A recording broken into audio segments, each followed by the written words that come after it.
Greedy comic book fans, and welcome to the Dude Cave. I'm Jason, and these are my weekly comic book reviews. We've got 10 books to review this week. 5 I will review in the comic of the week. The other 5 will be in the rapid fire roundup. So without further ado, let's get into Ready, Aim, Fire. It's time for the rapid fire roundup. So here we are, rapid fire roundup. We have 5 books to go through this week. What rapid fire roundup is that the books that aren't my comics of the week, I come in here, I'm going to review them, but it's not going to be so much of a review. It's going to be more just my basic opinions on them, what I liked, what I disliked, and again give it a score out of 5. And the aim is to do it in 30 seconds to a minute. The comics of the week, they get a bit longer for me to talk about. So let's kick things off, and we're starting off with DC Comics, and we have Batman and Robin Eternal, issue number 26, the final issue of this weekly series. And I gotta say, I felt that this was a mixed bag. The art is a mess. There's so many artists on the book.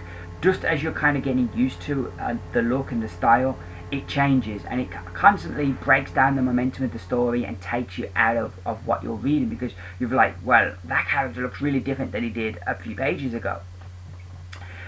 One of the other things that really bugged me about this issue, all the way through I really like the character of Mother, but she's always been more of a manipulator than somebody who actually kind of is this badass. Yet in this issue it takes 4 Robins, Orphan and Cassandra Cain to take her down, and I'm like, at no point in this whole story has she shown she's got these kind of badass skills. She's more of a manipulator who will kind of coerce people to do her things for her. So I kind of had a bit of a problem with that as well. I felt that wasn't consistent with what we'd seen of Mother. However, there were good things in this issue. I love the whole thing of Mother trying to lead Harper down the dark side, and you've got Dick who's trying to lead her to the light. I liked those moments and those scenes. I like how some of the things, like what happened to Azrael, we get answered. Why has Harper been taking so long to make her mind up? We get answers to that as well. And I think real Harper Row really comes into her own this issue. There's a great moment when our 3 young heroes, Cassandra Cain, Spoiler, and Bluebird, all come together. And I really loved that moment. I thought that was a great moment. And it was a real nice surprise seeing Bruce Wayne as Batman pop up at the end. So I liked that as well. However, there were still aspects of this story to me that don't make sense or didn't totally add up, or things that felt inconsistent. And overall, I wouldn't say that this was a success. I think there were some good issues, but I think overall, I think it was very much a mixed bag. Pretty much sums it up. And I'd give the final issue of Batman and Robin Eternal 3 stars out of 5. So next up, we're moving over to Image, and we have Saga issue number 35. Wow, I can remember buying issue 1, and it's like, now I'm at issue 35. Damn. This issue I like because it's kind of like we've got these separate stories, but it feels like the characters are all heading in the same direction. We've got the Will, who's kidnapped those 2 reporters, and he's trying to find Prince Robot to get revenge for Prince Robot killing his love. We've also got, in prison, we've got Hazel, and the teacher wants to help her break out, and kind of all what's going on in the prison. And then also we've got Marco and Alana together with Prince Robot, and they're going to try and break in and break Hazel and Marco's mother out. So I like all the separate stories here. I like the interactions between the characters. That was really good. We get Gus pop up at the end, which is always really cool to see Gus. He's my favourite character, and he's just so adorable. So that was really cool. And all in all, I'm just really enjoying it. The art, as always, is terrific. They seem to have toned back on, or maybe it's just where the story's at right now, but they've toned back on kind of having, like, sometimes it feels with this book that they'll have shocking moments just for the sake of having shocking moments, and they kind of have drawn back on that, and they're just letting the story be the thing that entertains you rather than trying to shock you all the time. So I really enjoyed this issue. I like how it feels like it's building, and yeah, it was just another really enjoyable issue of Saga, and I give Saga issue number 35 5 stars out of 5. We then have, moving over to Marvel, we have Star Wars Darth Vader issue number 18. Again, another really great cover. Darth Vader has had some really good covers, and that's another really good one. The main thrust of this is Vader, and like the people on this planet kind of aren't accepting what the Empire want, and so Vader's kind of way of dealing with that is just by destroying people and destroying things. You know, why kind of deal delicately with something when you can throw a brick at it? That's kind of Vader's philosophy. I do feel that this book is really missing Dr. Alpha, because Vader's a character. We can't get inside his head. It would take away something from the character if you're getting his internal monologues. So you can't really get too much into his head. With his mask on, you can't really kind of get a read on his emotions. So I feel that, like, it's kind of very detached, and it's just Vader being a badass. And what, to a certain extent, that's cool. But if you make him too indestructible, too powerful, it kind of, you could take away the kind of the suspense of things, because you think, oh yeah, Vader can cope with this. And I think the thing with Dr. Alpha, because we had a character there who we could get into her head and do all of those things with, that you'd usually get with a central character in a book, that you can't do with Vader. And I feel that really helped the book work. And I feel now that she's kind of gone out the book and she's in the other Star Wars book, I feel that this book's really lost something. And I feel, also the droids, who I've really enjoyed, these two evil kind of versions of R2-D2 and C-3PO, and I kind of feel that they're beginning to kind of grate on me a bit. And maybe again that's the Dr. Alpha effect not being in the book, and maybe she made them bearable because there was an outlet for them, where Vader's kind of the silent kind of straight man who you can't really play much off of. I did really like this issue that the Queen steps up. I liked that. I thought that was really cool. The art, again, I like in the main, I like the majority of the art. Just occasionally Salvador Larroca gets his proportions wrong and a character's head might not look right or something, but in the main I'm liking the art and I'm liking the book. I'm still enjoying it. I just feel that it's lost something with Dr. Alpha going out of the book. So I'd give Star Wars Darth Vader issue number 18 3 stars out of 5. So sticking with Marvel, we have X-Men 92 issue number 1. I really enjoyed this, really pleased that they're doing this. The way the book's laid out still very reminiscent of X-Men Adventures, which was the comic book of the TV show, and they add the comic. The comic kind of had the episode, but in comic book form. And they I like how the look of the book and the dialogue boxes and everything is like the look of that original comic, and that's really cool. The art this issue I didn't think for me quite worked with this, but I liked that they were going for the right kind of tone, but it didn't quite get it 100%. I like the story, it's a lot of fun. I like the whole idea of Alpha Red, I think that's really cool. And Maverick coming in, and we got these Russian team of superheroes, which was really cool seeing those. And I really like the lineup here of the X-Men. As you can see, I don't know how well you can see the picture here. You've got like Bishop, you've got Gambit, you've got Cyclops, you've got Storm, you've got Beast, and you've got Wolverine. So I really like this lineup of X-Men. And I thought, and also I like that they brought in the kids from Generation X into the book as well, because that was another kind of like 90s thing. Overall, I really enjoyed this. There was just a few niggles that kind of stopped it being a perfect score, but it was still a really fun book. And I give X-Men 92 issue number 1 4 stars out of 5. So our final book in the comic book roundup, it is Doctor Who, 11 Doctor Adventures, Year 2, issue number 7. The Doctor has kind of been charged with that he kind of wiped out this race during the Time War, when he was the War Doctor. And the Doctor kind of is he can't cope with the fact that he might be guilty. So he thinks the Master may have set him up. So he breaks River Song out of jail, and along with the Squire, with I don't know, Absalom Dak and Alice, they head off to Sharda, the Time Lord prison, to kind of try and find out whether the Master set him up or not. And I enjoyed the story. I like kind of with these comics the winks to like classic Who, with things like putting Sharda in there. I like that, and I'm really intrigued by the mystery of the Squire, and the whole issue. I kind of like the quest that the Doctor's on to kind of prove his innocence. and the end result is going to be interesting to see where he goes. I just hope it isn't going to be him moping about, because it seems we get a lot of that with the 11th Doctor. And I do like the 11th Doctor in the main, but he does kind of, he's a bit of a mopey Doctor. When he finds out some bad truth, he'll kind of have his time of moping about, and then I'll get on with things, but he's going to mope for a bit. But I enjoyed the story. I don't think we need as many companions though, because at this we've got Absalom Dak, who doesn't get to do nothing, Alice, who doesn't get to do nothing, we've got the Squire, who's there because of the mystery that they serve, and we have River Song. So it's like 4 companions in this story, and I kind of felt we could have got rid of 2 of those, because there's not enough story for them all to be doing stuff, because this story is very much concentrated on the Doctor and him finding out is the master behind all this or not.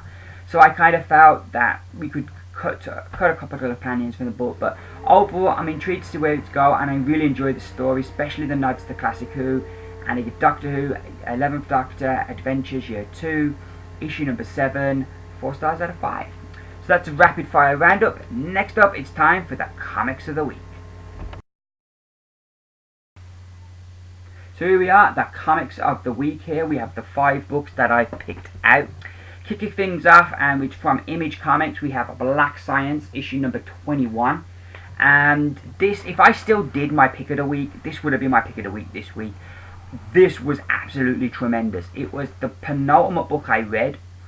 But like, I was like, when I read it, I was like, hands down, this is the pick of the week. This is tremendous. So we've got Grant, and we've had 3 years have gone by since he was separated from the rest of the team, and they were all split up. And he's become a different person. His recent events have kind of made him come to terms with himself and a lot of the things he went through in his life, and he's a better person for it. So now he's trying to find the various members of his team so that he can save who can be saved. In particular, he's hoping to get his son and daughter back and save them. And as they're going through the Onion and all these different worlds, all these different realities that they're passing through, all these different, different universes, some are kind of not there. And so at the beginning of the book, we kind of get him kind of theorizing what's happened to cause this, and I really like that ultimately maybe a version of him could be responsible for all this. So there's the bigger question now of that, like, he shouldn't have done this, but he was so intent of, can we do this? He never kind of stopped to ask the question, should we? What would be the effects of doing this? Was something he never considered. So I'm liking that kind of introspective kind of take on Grant here. I'm also really enjoying his relationship with this computer.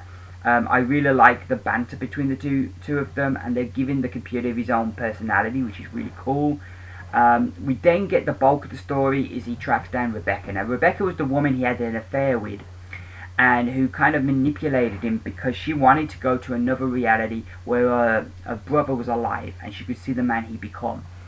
So she manipulated him for her own reason and killed people on his team just so she could, and really put his children in danger just so she could be together again with her brother.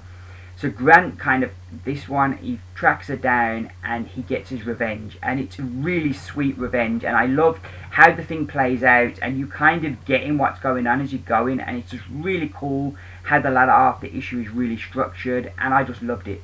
I just thought this was just an absolute gem of a book. Really, really great stuff. As always, the art is fantastic on it. And yeah, I just love that sweetness of the revenge that Grant kind of pays out on that. Brilliant, brilliant stuff.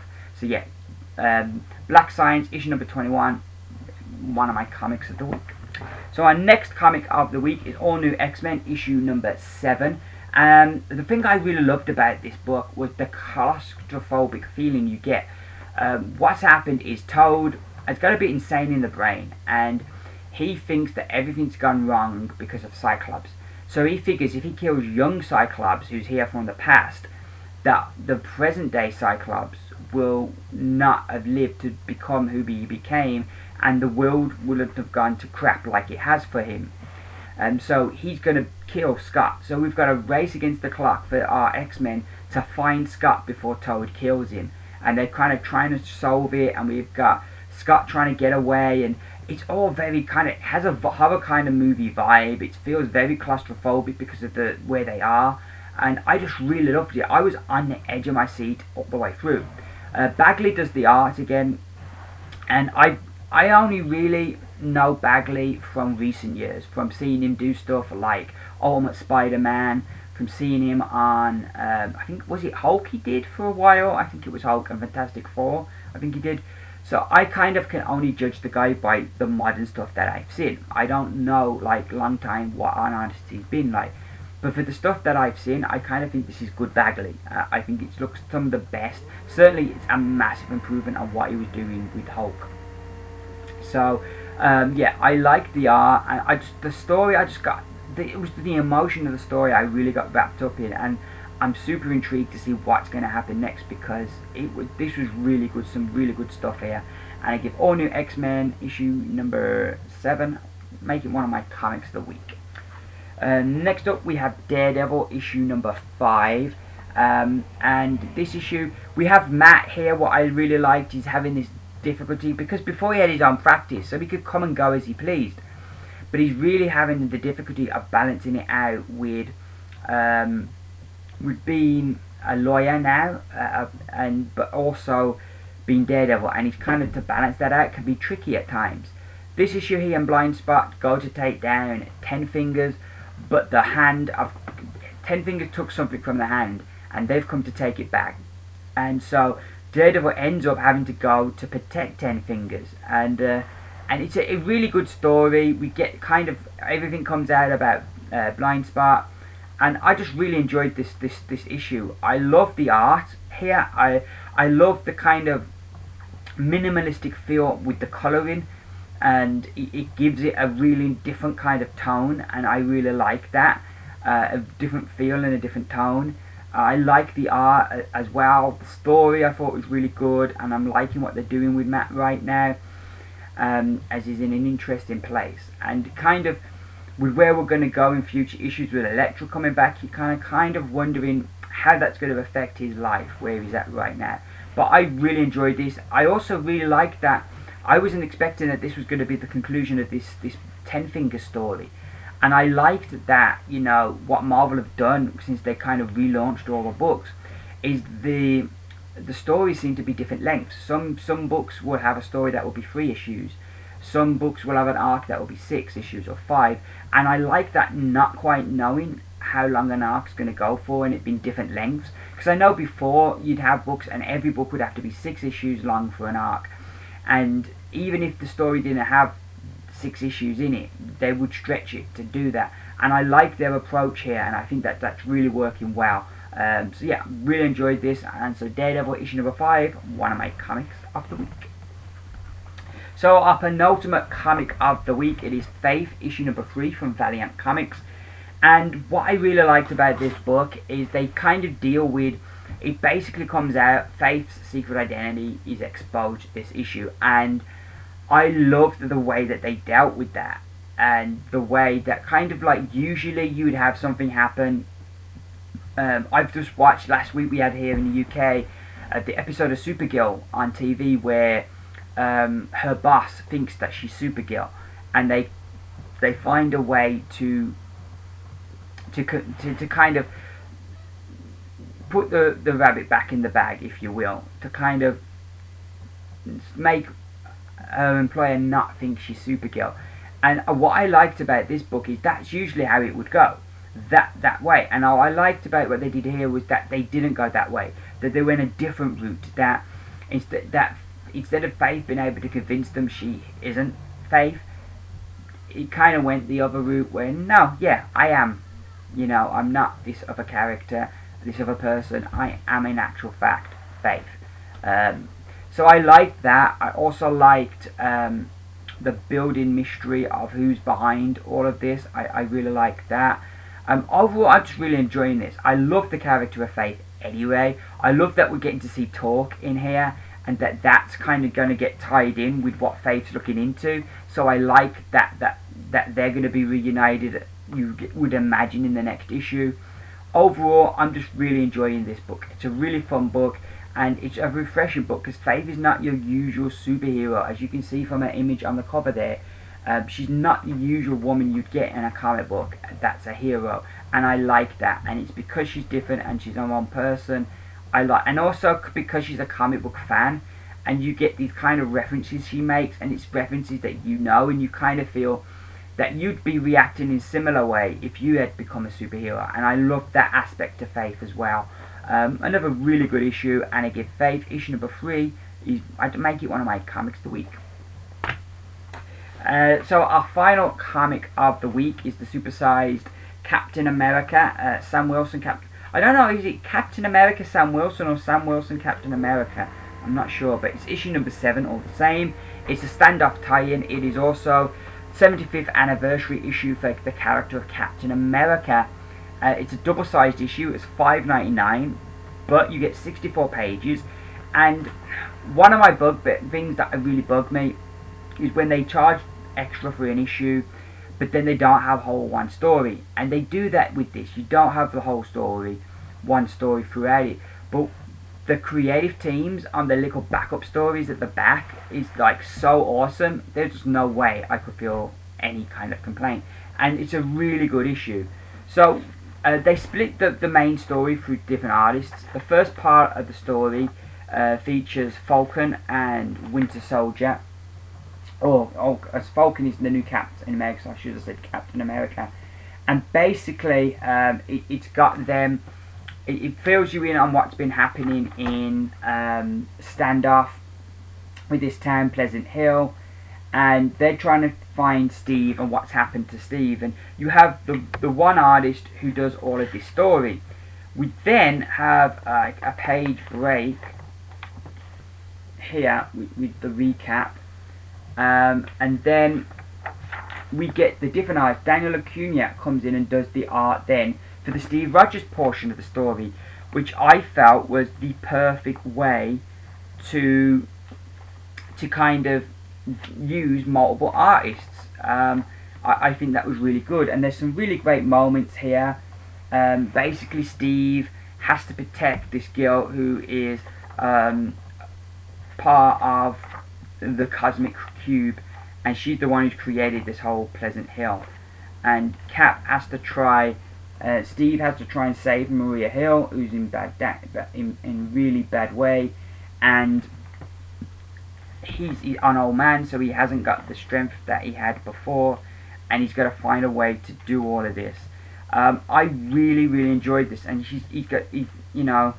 I really enjoyed this. I thought it was great. There's this great double page spread here on all of his life. I loved the last page of that story and where it ends up and the build up to it, and that was just really great stuff. We then have at the back we have these 3 other stories. We have the one is written by Josh Whedon with art by John Cassidy.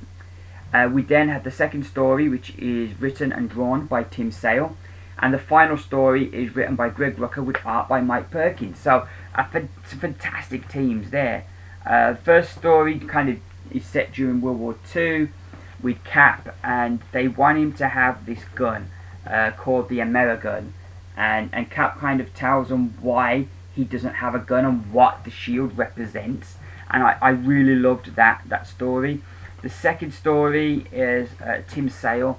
I love the art that he does on this story. Some really good stuff, and it's about him trying to get something back that was his mother's, and it has been lost. And then the final story is he and Black Widow are trying to prevent this assassination of this ballet dancer. So and there's some really great dialogue throughout the story between Cap and Natasha. Really good stuff. But the whole book is just a really great celebration of Captain America and then Steve Rogers, and I just loved it. I love Daniel Acuna's art, and that the bulk of the book is him. It was fantastic. Overall, I just really enjoyed this. I thought it was great stuff, and yeah, one of my comics of the week. So those are my comics of the week for this week. I will be back on some point the end of this week with my weekly comic haul. And then I will be back the beginning of next week with another weekly comic book review. So yeah, that's pretty much everything. It's a bigger week next week. This week, sorry. I think I've got 18 or 19 books I'll be picking up, so that's going to be a longer video. So enjoy this shorter one. So yeah, thank you very much for watching. Please, if you enjoyed this video, give those beautiful thumbs up so I know you like what I've been. So yeah, I'm getting all tongue-tied. So that I like. It's nice to know that you're enjoying what I'm doing, and the thumbs up is a great way to kind of let me know. So yeah, I think that's pretty much everything. I'm all chatted out, so I'm going to go off now and read some more comics. Hope you all have a good week. I've been Jason. This has been the Dude Cave. These have been my comic book reviews. Keep reading, and bye for now.